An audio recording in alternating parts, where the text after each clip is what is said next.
하나님 감사합니다. 하루하루 살아가는 모든 것이 하나님의 은혜입니다.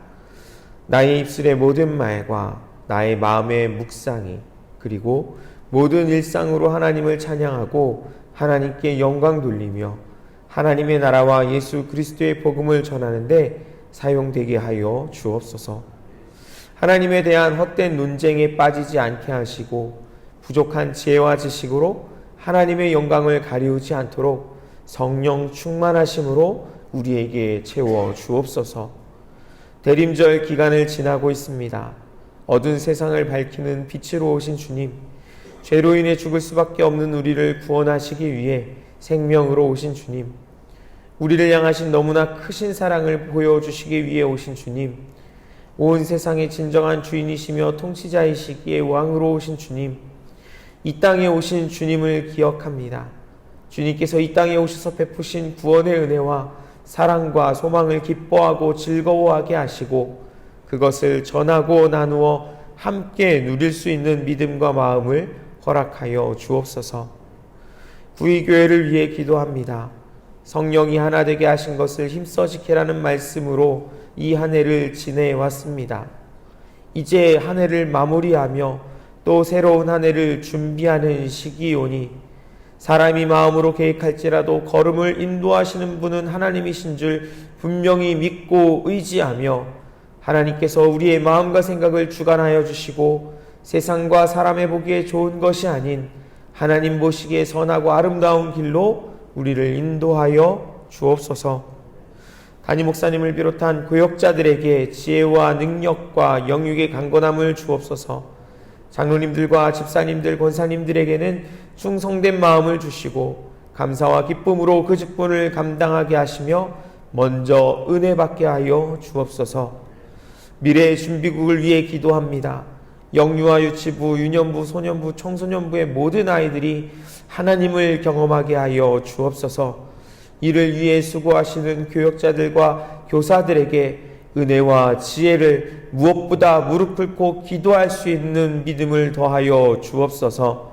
그리하여 우리 아이들이 또 모든 미래 준비국의 다음 세대들이 하나님을 경험하고 하나님께서 지금도 살아 역사하고 계심을 분명히 아는 믿음 위에 서게 하여 주옵소서. 청년들에게도 함께하여 주옵소서. 비전 트립을 준비하는 가운데 있사오니 모든 일정과 여정, 상황과 여건은 주님께서 주장하여 주시고 특별히 물질의 어려움이 없도록 주여 채워 주옵소서. 환우들을 위해 기도합니다. 육신의 연약한 가운데 있는 성도님들을 치료하여 주옵소서. 오래도록 투병 중이신 성도님들, 연로하셔서 힘들어하시는 분들, 입원하여 치료 중에 계신 성도님들, 또 수술을 앞두고 기도하며 기다리는 집사님도 계십니다. 주님, 신장과 요로결석이 재발하여 통증으로 아파하는 집사님의 소식도 듣게 됩니다. 여호와 라파 치료의 하나님께서 찾아가 주셔서 그 환부를 만져 주옵소서. 머리끝부터 발끝까지 모든 몸의 악하고 연약한 부분이 회복되는 놀라운 역사가 있게 하여 주옵소서. 또한 추워진 날씨 속에 건강 잃지 않도록 주님 지키시며 보호하여 주옵소서. 육신의 괴로움뿐만 아니라 마음이 아프고 힘드신 성도님들도 계십니다. 내 뜻대로 되지 않는 감정으로 가족과 친구들에게 상처와 아픔을 줄 때도 있습니다. 주님 찾아가 주시고 만져주시며 위로하시고 주님 앞에 나와 주님의 뜻임을 경험할 수 있도록 주여 도와 주옵소서. 나라와 민족을 위해 기도합니다. 이 땅의 법과 정치, 문화, 사회, 경제, 교육, 안보를 비롯한 모든 것을 하나님께 맡겨드립니다. 이 백성이 하나님을 떠나지 않고 하나님을 경외함에 머물러 있게 하여 주옵소서. 북한과 세계와 열방에 하나님의 샬롬이 있게 하여 주옵소서. 분쟁과 다툼, 전쟁이 그치게 하시고 하나님 참된 평화가 생명이 있게 하여 주옵소서. 선교하시는 선교사님들께도 함께하여 주옵소서. 부족함이 없게 하시고 가족들, 특별히 자녀들을 지켜주셔서 그들이 주님 안에서 자라게 하여 주옵소서. 복음 전도의 놀랍고 아름다운 소식들이 계속해서 들려질 수 있게 하여 주옵소서. 이 시간 하나님 앞에 올려드리는 우리의 모든 기도와 마음과 정성을 다해 드리는 헌금이 하나님께서 흠양하시는 예물이 되게 하여 주옵소서. 말씀을 통해 우리가 하나님의 뜻을 깨닫게 하시고 하나님과 동행하는 이 하루가 되도록 성령님 인도하여 주옵소서. 감사드리며 예수 그리스도의 이름으로 기도드립니다. 아멘.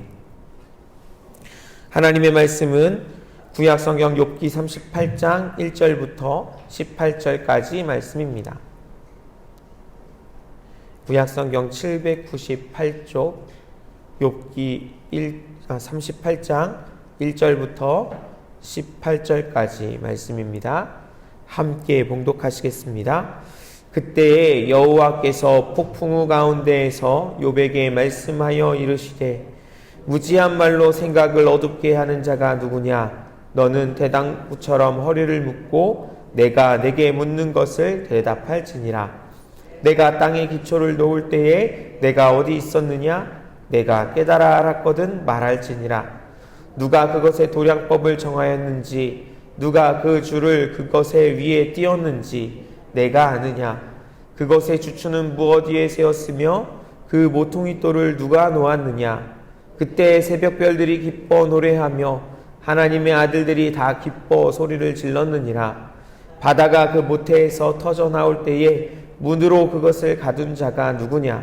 그때에 내가 구름으로 그 옷을 만들고 흑암으로 그 강보를 만들고 한계를 정하여 문빗장을 지르고 이르기를 내가 여기까지 오고 더 넘어가지 못하리니 내 높은 파도가 여기서 그칠지니라 하였노라.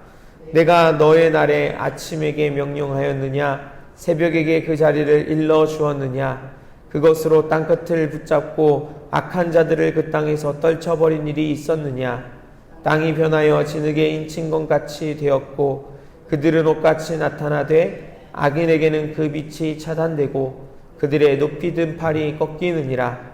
내가 바다의 샘에 들어갔었느냐? 깊은 물 밑으로 걸어다녀 보았느냐? 사망의 문이 내게 나타났느냐? 사망의 그늘진 문을 내가 보았느냐? 땅의 너비를 내가 측량할 수 있느냐? 내가 그 모든 것들을 다 알거든 말할지니라. 아멘. 욥기의 내용을 따라서 구분하면 욥의 고난이 시작되는 발단 부분과 또 욥과 친구들이 3번에 걸쳐서 변론을 하고 이어서 젊은 엘리후가 또 길게 이야기하는 전개 부분이 있고요. 또 하나님께서 등장하셔서 말씀하시는 절정의 부분, 그리고 마지막으로 욥의 회복을 이야기하는 결론 부분으로, 결말 부분으로 이렇게 4부분으로 나눌 수가 있습니다. 이러한 흐름 가운데 오늘 본문은 욥과 그 친구들의 이야기, 그리고 그것을 지켜보던 엘리후의 이야기까지 모두 끝나고 이제 하나님께서 직접 나서셔서 말씀하시는 절정 부분이 시작되고 있는 것을 보게 됩니다. 하나님께서 등장하시는 모습을 1절에서 이렇게 시작합니다. 그때에 여호와께서 폭풍우 가운데서 욥에게 말씀하여 이르시되, 하나님께서 욥에게 찾아오셨습니다. 이유도 모른 채 고난 가운데 지내야 했던 욥이었지요. 사람들에게 아무리 이야기해도 이해해주지 않고 자신을 정죄하기만 했기에 어떻게 해서든지 하나님을 바라보려고 했고요. 또 하나님께서 자신을 만나 주시기를 얼마나 바라고 소망했는지 모릅니다. 욥은 전능하신 하나님께서 자신에게 말씀하시고 대답해 주시기를 간절히 바랐습니다. 그리고 하나님을 애타게 찾던 욥에게 하나님께서 나타나셔서 이제 말씀하고 계신 것입니다. 하나님께서 욥에게 말씀을 하시는데요, 폭풍우 가운데서 말씀하신다고 성경은 이야기합니다. 이 폭풍우는요, 구약시대에 하나님께서 사람들에게 임하실 때 나타나는 그러한 현상이었습니다. 거대한 폭풍우는 사람의 힘으로는 어떻게 할 수 없는 그러한 힘과 능력, 그리고 두려움의 대상이었습니다. 특히 고대 근동 지역에서는 이런 큰 폭풍우를 볼 수 있는 경험이 많지 않았다고 합니다. 그렇기에 더욱 폭풍우 가운데서 하나님이 욥을 찾아오셨다라는 것은 하나님에 대해서 제대로 알지 못하면서 함부로 이야기하던 사람들에게 하나님의 권능과 영광을 나타내심으로 그 자리에 있던 욥과 그 친구들에게 하나님은 판단하고 논쟁하는 대상이 아니라 경외해야 할 대상임을, 하나님은 온전히 두려워하고 또 존경하는 그 경외의 대상이심을 나타내시고 알려주시기 위함입니다. 그렇게 하나님께서 욥에게 말씀하시는데요, 이런 욥에게 말씀하신다고 기록하고 있어서 듣는 대상을 욥으로만 생각할 수 있습니다. 그렇지만 실상 하나님의 음성을 들어야 하는 것은 욥을 비롯하여 함께 있는 모든 사람들이며 또 오늘 이 말씀을 함께 나누고 있는 우리 모두입니다. 하나님을 간절히 찾았던 욥에게 찾아오셔서 하나님께서 어떤 말씀을 하고 계실까요? 생각하기에는 먼저 욥의 상황을 살피시고 위로하시고 격려하시면 얼마나 좋을까 하는 생각을 해봅니다. 그런데 하나님께서 하시는 말씀은요, 욥에게 너 괜찮지? 괜찮니? 힘들었지? 네가 듣고 싶은 말이 어떤 거야? 내가 뭐든지 대답해 줄게. 이렇게 말씀하시는 것이 아니었습니다. 오히려 하나님께서 욥에게 그리고 함께 듣고 있는 친구들에게 물어보십니다. 무지한 말로 생각을 어둡게 하는 자가 누구냐라고 말입니다. 이 무지하다라는 단어는요, 경험을 통해서 알게 된 지식이 존재하지 않는다는 의미가 있습니다. 즉 하나님께서는 욥을 비롯해서 모든 사람들이 경험도 근거도 없는 말을 하고 있었다고 그렇게 말씀하시는 것입니다. 사실 이들이 아무런 경험도 없던 것은 아닙니다. 이들은 모두 자기의 자리에서 지혜와 지식이 뛰어나다고 할 수 있는 사람들이었습니다. 그렇지만 그것이 하나님 보시기에 또 하나님에 대하여 무지한 것, 즉 하나님에 대한 경험이 없는 것처럼 보이는 말들이었다라는 것입니다. 하나님에 대해서 이야기할 때 나의 경험, 내가 경험한 하나님이 전부인 것처럼 이야기해서는 안 됩니다. 하나님 경험을 나누는 것은 너무도 귀하지요. 우리가 큐티를 하는 것도 큐티 말씀을 읽고 또 묵상해서 나의 묵상이 어떤지, 나의 적용이 어떤지 옆에 분들과 주변에 있는 분들과 함께 나누면 큐티하는 것이 더욱더 풍성해집니다. 그리고 목장에서나 가까운 사람들이 만나서 내가 경험한 하나님, 나의 한 주간의 삶의 모습을 나누며 그 은혜를 나누면 더 풍성해집니다.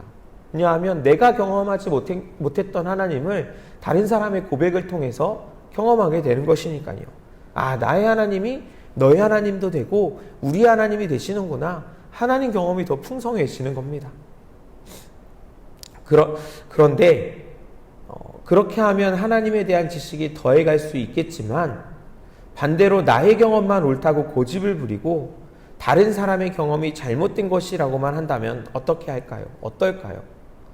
내가 경험한 하나님은 이런 하나님이야 라고 이야기해서 왔는데 다른 사람이 하는 건 그건 잘못됐어. 그건 아니야. 그렇지 않아 라고 부정하고 부인하고 고집 부리기만 한다면 어떻게 될까요? 하나님을 더 깊이 또 더 넓게 만날 수가 없게 되는 것이지요. 하나님께서는 그렇게 충분한 하나님 경험 없이 자신의 생각과 경험만 강요하며 고집을 부리는 사람들에게 대장부처럼 허리를 묶고 질문에 대답해 보라고 말씀하십니다. 당시 사람들이 입었던 옷은 품이 넓은 가운과 같은 형태였습니다. 그래서 병사가 전쟁터에 나가거나 농부가 들에 나가서 일을 해야 할 경우처럼 그렇게 뭔가 해야 한다면 옷이 흘러내리지 않도록 허리끈을 단단히 졸라매야 했습니다. 대장부처럼 허리를 묶으라는 것은 앞으로 하나님의 질문에 대답하기 위해 그렇게 마음을 단단히 준비하고 우리의 몸가짐도 바르게 해야 된다라는 것입니다. 피하거나 도망가지 말고 끝까지 나설 것을 말씀하고 계신 것입니다. 욥은 하나님께서 나를 부르시면 대답하겠습니다 라고 요청했었습니다. 그러니 이제 그 말처럼 대답해 보라는 말씀이지요. 그래서 4절부터 시작되는 하나님의 질문들 보면요, 18절까지 크게 두 가지 내용으로 살펴볼 수가 있습니다. 먼저 4절부터 11절까지의 내용은 천지창조와 관련된 내용이고요. 뒤에 12절부터 18절까지는 하나님의 통치와 관련된 내용입니다. 하나님께서 땅의 기초를 놓을 때 욥은 어디에 있었을까요? 하나님께서 묻고 계십니다. 누가 이 지구의 크기를 정했는지, 누가 그렇게 커다란 것을 측량해서 건축했는지, 지구의 토대들은 어떤 것 위에 세워져 있고 그 모퉁이 돌은 누가 세웠는지, 바다와 육지의 경계를 정하신 것이 누구인지 너는 아느냐고 묻고 계십니다. 누가 했는지는 하나님께서 스스로 대답해 주십니다. 9절을 보시면요, 그때 내가 라고 말씀하시지요. 하나님께서 하셨습니다. 하나님께서 천지를 창조하셨고 천지의 모든 만물이 마땅히 있어야 할 자리에 있으며 해야 할 일을 하는 그 모든 것을 정하셨습니다. 그것을 하나님의 섭리라고 하지요. 하나님께서 천지를 창조하실 때 욥은 그러면 어디에 있었나요? 이 세상에 존재하지 않았지요. 욥뿐만 아니라 욥의 친구들도 그렇고요. 우리 모두도 마찬가지입니다. 우리는 이 세상을 만드시는 것을 보지 못했습니다. 그저 하나님께서 만들어주신 세상을 살아갈 뿐입니다. 하나님께서 정하신 섭리와 이치를 당연한 것으로 누리며 살아가고 있습니다. 그것이 얼마나 어렵고 힘든 일이며 우리는 할 수 없는 일이라는 것을 깨닫지 못한 채로 말입니다. 하나님께서 지으신 세계를 보면 분명히 하나님의 손길을 느낄 수 있을 텐데 우리는 하나님께서 말씀하시기 전까지 바로 내가 그랬다, 내가 지었고 내가 정했다라고 말씀하시기 전까지는 하나님을 발견하지 못할 때가 참 많습니다. 주 여호와의 말씀이니라. 보라, 날이 이를지라 내가 기근을 땅에 보내리니 양식이 없어 주림이 아니며 물이 없어 가람이 아니요 여호와의 말씀을 듣지 못한 기갈이라고 하나님께서 아모스 선지자를 통해서 주신 말씀을 기억합니다. 예전에 비해서 너무나 발전했고 풍요로운 삶을 살아가고 있는데 왜 우리는 계속해서 허덕이고 있고 부족한 것이 많을까요? 오히려 예전보다 만족하지 못하고 빈곤한 듯한 생각이 들 때가 있을까요? 그 이유를 다른 것이 아니라 하나님 부재에서 찾게 됩니다. 하나님의 음성을 듣지 못하는 것에서 찾을 수 있습니다. 나의 약함과 고통, 부족하게만 집중하게 되다 보니 그래서 하나님께 계속해서 묻고 또 물으면서 말을 합니다. 그러나 정작 그런 우리를 향해 말씀하시는 하나님의 음성, 온 우주를 가득 채우시는 그 하나님의 섭리에는 귀를 기울이지 못하고 집중하지 못할 때가 많은 것 같습니다. 그러니 이제 들었으면 좋겠습니다. 하나님께서 말씀하시고 욥이 듣고 있는 것처럼 우리에게 말씀하시는 하나님의 음성을 듣는 시간이 우리에게도 필요한 것 같습니다. 하나님께서 계속해서 말씀하십니다. 12절부터는 하나님의 통치에 관한 내용입니다. 하나님께서는 어둠을 새벽빛으로 몰아내시고 사망의 땅에서 땅까지 주관하시는 분이십니다. 그러니 우리는 눈앞의 어둠만 보고 전부라고 말해서는 안 되는 것입니다. 그것은 억울하게 느껴지는 고난의 상황에서도 마찬가지입니다. 땅의 너비를 측량할 수 없는 우리가 이 땅보다 크신 하나님의 계획을 헤아릴 수 없기 때문입니다. 욥을 향한 하나님의 말씀은 내가 이것도 모르면서 함부로 말을 했어 라고 욥을 책망하기 위한 말씀이 아닙니다. 욥의 경험하는 고난도 또한 우리가 삶 속에서 경험하는 것들도 하나님께서 창조하신 세계와 섭리 가운데서 극히 일부라는 사실을 깨닫고 무지한 말로 하나님에 대하여 어둡게 하지 않도록 하시기 위함인 것입니다.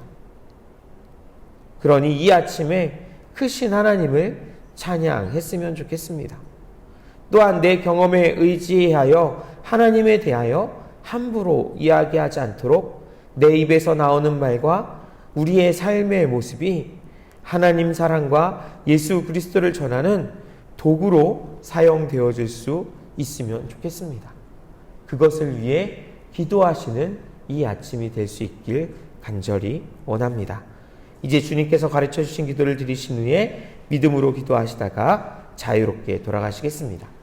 하늘에 계신 우리 아버지, 아버지의 이름을 거룩하게 하시며 아버지의 나라가 오게 하시며 아버지의 뜻이 하늘에서와 같이 땅에서도 이루어지게 하소서. 오늘 우리에게 일용할 양식을 주시고 우리가 우리에게 잘못한 사람을 용서하여 준 것 같이 우리 죄를 용서하여 주시고 우리를 시험에 빠지지 않게 하시고 악에서 구하소서. 나라와 권능과 영광이 영원히 아버지의 것입니다. 아멘.